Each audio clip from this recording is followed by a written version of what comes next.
Hello my beautiful book besties and welcome to today's video. Welcome to another monthly TBR, and I honestly can't believe that it's time to choose our November TBR already. That is crazy. I'm so excited for this month's TBR because I'm going to be getting my Instagram followers to blindly choose my TBR for me. I did this a few months ago in summer and I really enjoyed it, and I thought it's been a while, so why not do it again. Last time I did it I think I had like 8 categories and I chose 2 books that fit those categories, and then I put them on my Instagram story, covered up the covers, and then put emojis to do with the book over the top. So I thought we'd do that again. This time I've got 7 categories and they're slightly different to the ones that I used last time. So we're going to choose our books for each category. I'm going to put them on my Instagram story and then leave it 24 hours, and then I'll come back tomorrow with the results and our final November TBR. So let's get started with the categories. First category I have is romance, and similar to last time I've separated this into just general romance and then sports romance, because I just feel like I have so much romance on my TBR and sports romance feels like its own kind of genre. I know it's a subgenre, but it kind of feels like its own thing. So let's start off with romance. For general romance we have a few options. We have Hate Mail, that's been on there for a while actually, and we have Someday I Used to Love by Eve Ainsworth. At the top we have After the Fire, we have Love at First Night. Oh, we have Primetime Romance, which is a reasonably new one on my TBR at the minute. This one looks fun actually. Maybe we'll put that one on. We have The Ex Next Door, we have The Catch. I kind of want to save The Catch for next spring or summertime. I just feel like that's giving real summery vibes. So I think we're going to save that one. We also have Alone With You in the Ether by Olivia Blake, which I have been saying I really want to read an Olivia Blake book before the end of the year. So maybe we could put this one on. I don't know what type of romance this is. I think it's kind of just general romance. Is it even romance? Let me double check that. So it's psychological fiction, contemporary romance. So we definitely have this one to choose from.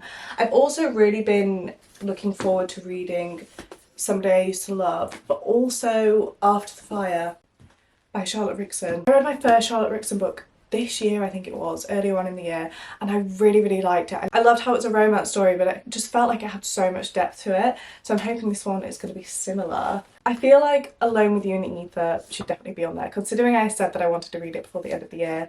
We've got to at least give it a chance of being chosen. So that's our first option, and then second out of these, which one am I feeling the most? I'm kind of nearing this one, just because I've never seen anybody talk about this book, and it's one that I literally saw in the works and I've read the back of it and absolutely loved the sound of it. And ever since I picked it up I've been so intrigued to see what it's like. I think we're going to pick this one. Yeah. Now for sports romance, it's going to be exciting because I have a lot of sports romance on here. We have the Chestnut Springs series, which I know I still haven't read.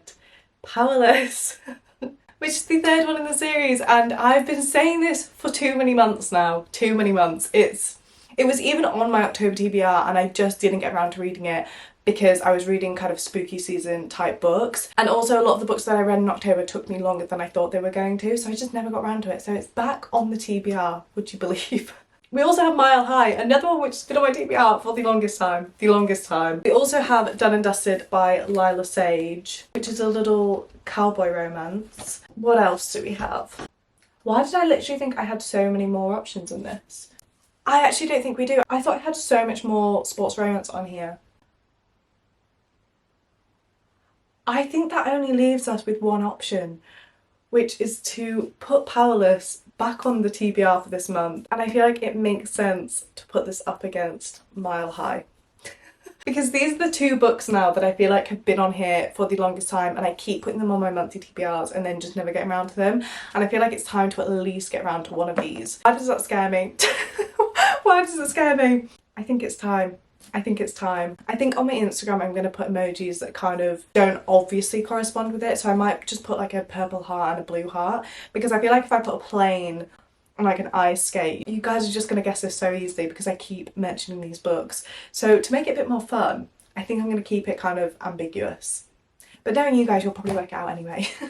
But for sports romance, these are our 2 options. Next we have thriller. I feel like I do actually have quite a few thrillers on here. We have The Perfect Wife, The Perfect Sun, we have Lockdown at the top, we have The Co-Worker, we have Dark Matter, we have The Guest by Emma Cline. I think maybe The Co-Worker by Freedom McFadden, because this is another one that I've really been wanting to read before the end of this year, because this is the Freedom McFadden book that's been on my TBR for the longest. And I keep hearing so many mixed things about this book, and I just really want to see what I actually think of this one. So I think we're going to put this one on, and then... oh, we have Every Move You Make by C.L. Taylor, which is kind of like a stalker psychological thriller. This one really reminds me of Pretty Little Liars, if anybody's seen that show. I used to be absolutely obsessed with that show. I loved it. But this kind of gives me similar vibes to it, because it's about a friendship group that kind of come together because they're all being stalked. So maybe we could put this one on. Or we could put The Co-Worker up against The Perfect Sun. We could do that.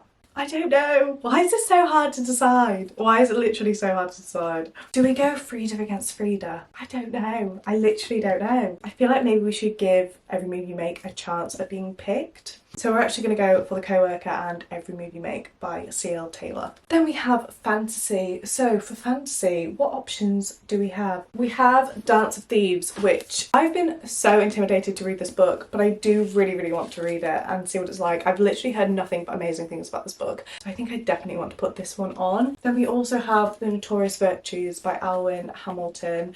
I think this is like a really rich family who are obsessed with fame and money and power and magic as well, and the family throne is basically up for grabs, and I think this family have to go into these trials to see who is going to be next on the throne, which sounds really fun. So we have this as an option, and then we also have Heavenly Bodies, which looks so interesting. I don't know too much about this one other than it's kind of based on like star signs, I think, and is very centered around like mythology and magic, and it's an enemies to lovers romantasy. So we do have this as an option as well. I think there are only options for fantasy. So we're definitely going to put Dance of Thieves by Mary E. Pearson. I really hope that this one gets chosen. I really hope it does. And then I think out of these two, I'm probably more leaning to The Notorious Virtues. Okay, next category is YA books, which stands for young adult. So we have three to choose from. We have You've Reached Sam, which is like a young adult romance. We have All the Best Liars, which is a YA psychological thriller. And then we have The Inheritance Games, which I think is more of like a mystery thriller kind of vibe.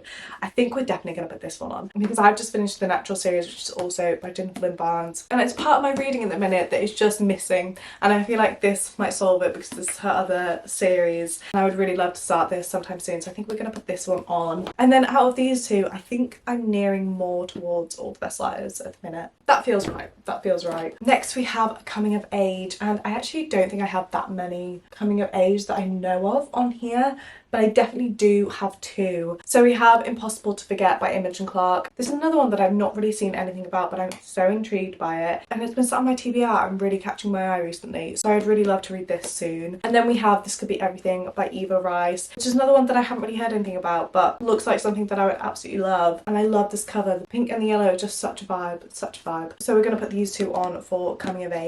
And then the last category we have is classics. I've really been wanting to get into more classics this year, and I've literally only read one.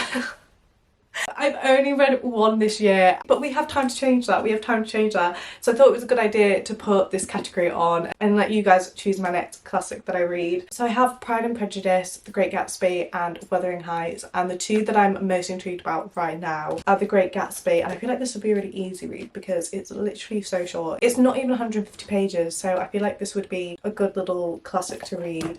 And then we also have Wuthering Heights, which I feel like would be a good time to read around about now, because I think the vibe of this is very kind of wintry and cold. So these are the two classics that we're going to choose for the last category. And that's all 7 categories, and they're all the books that you're going to be choosing from. I'm going to go and take photos of these now, put them up on my Instagram story, and I will check back in with you guys tomorrow. And we'll have a look at the results together and see what's on my November TBR. Bye for now. See you tomorrow.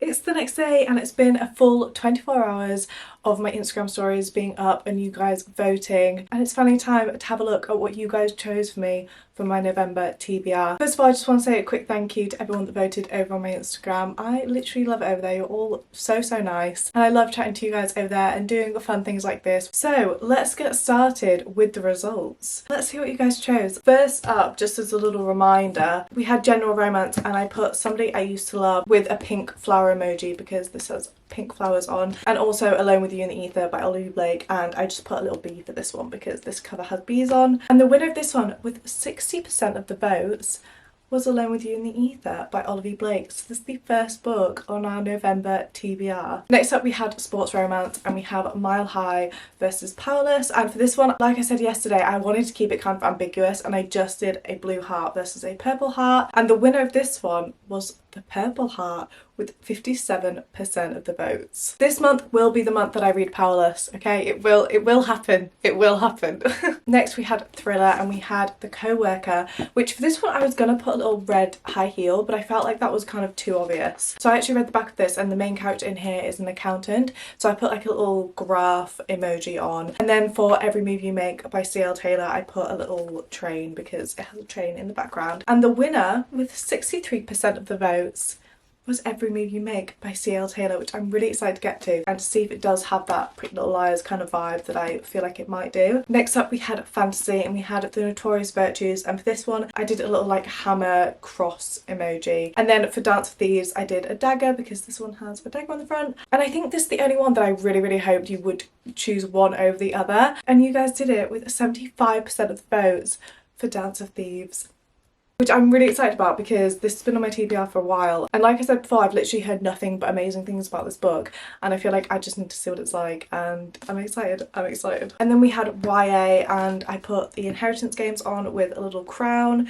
and then All the Best Liars with the little fire emoji because this one, the cover is slightly burnt, and also there's like a tragic fire that happens in here. And I was actually quite surprised by this one. I don't know why. Obviously it's just based on the emojis, but I feel like more people would have picked the crown. But 59% of the votes actually picked the fire, which means All the Best Liars is on my TBR. And then we had Coming of Age, and I put on This Could Be Everything with a little wheat emoji because she's literally in a wheat field. And then we had Impossible to Forget by Imogen Clark, and for this one I put a feather, which I felt like was really obvious if you kind of know what's on my TBR. But there's literally nothing else I could have done for this book.